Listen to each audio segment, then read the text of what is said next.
Vous avez certainement entendu parler ces derniers jours via les médias ou sur les réseaux sociaux du Bitcoin et de son évolution incroyable.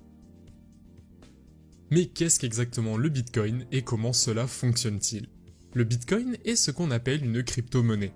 Il est certainement la crypto-monnaie la plus connue à l'heure actuelle parmi des milliers d'autres. Comme par exemple, pour citer les principales, l'Ethereum, le Litecoin, le Ripple, le Monero ou le Dogecoin.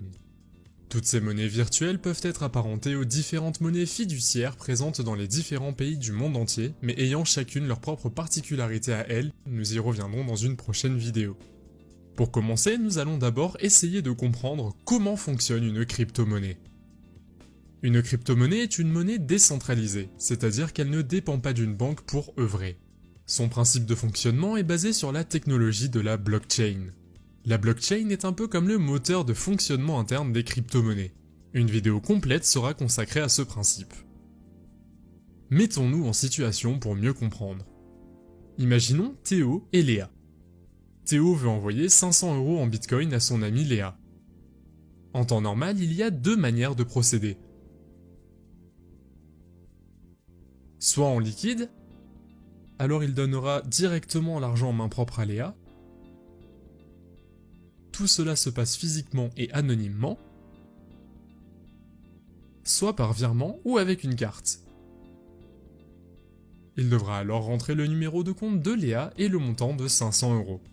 Après validation, sa banque vérifiera si la transaction est correcte et s'il n'y a pas de fraude pour ensuite valider ou non la transaction et transférer l'argent sur le compte de Léa. Ceci implique l'intervention de la banque comme intermédiaire et le traçage de toutes les transactions dans une base de données. Avec la blockchain, c'est plus ou moins la même chose qu'une transaction bancaire, mais ici ce n'est pas la banque qui joue le rôle de régulation et de validation, mais nous, les utilisateurs de la blockchain. Enfin, du moins ceux qui s'y portent volontaires. En effet, lors d'une transaction Bitcoin, les personnes chargées de vérifier la transaction sont appelées les mineurs. Les mineurs sont des utilisateurs de la blockchain qui mettent à disposition une puissance de calcul provenant de leur ordinateur ou d'une installation spécialisée afin de vérifier les transactions de crypto-monnaie des autres utilisateurs.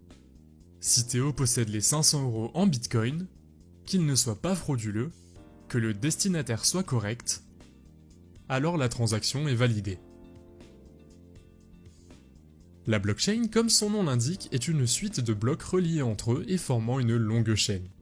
Imaginons ici qu'un morceau de chaîne représente un bloc. Dans chaque bloc, il y a plusieurs transactions venant de plusieurs utilisateurs. La vérification se fait ici par bloc. Plusieurs mineurs vérifient ensemble un bloc afin d'être plus rapide.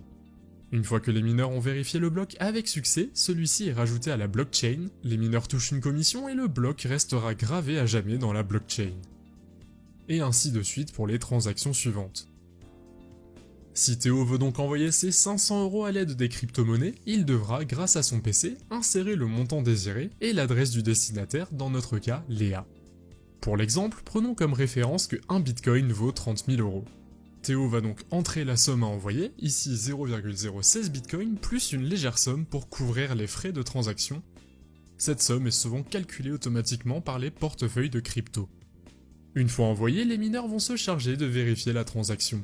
Si elle est bonne, Léa recevra ses 0,016 Bitcoin et les mineurs recevront leur commission de 0,01 Bitcoin, dans ce cas les frais rajoutés par Théo lors du transfert. Naturellement, si vous souhaitez que le destinataire reçoive le montant juste, il faudra toujours rajouter des frais à votre charge. L'atout principal ici est qu'aucune des transactions n'est tracée à votre nom, mais vous pouvez malgré tout échanger de l'argent en ligne, ce qui n'était pas possible avant avec les cartes. Cette monnaie permet également de ne plus dépendre de l'État et des grosses banques, elle est donc totalement libre. Voilà pour le fonctionnement des crypto-monnaies. J'espère que j'aurai pu éclairer votre vision des choses et que vous en connaissez désormais plus sur le sujet. Je vous dis à bientôt pour une prochaine vidéo sur le sujet, c'était Crypto Info, à bientôt.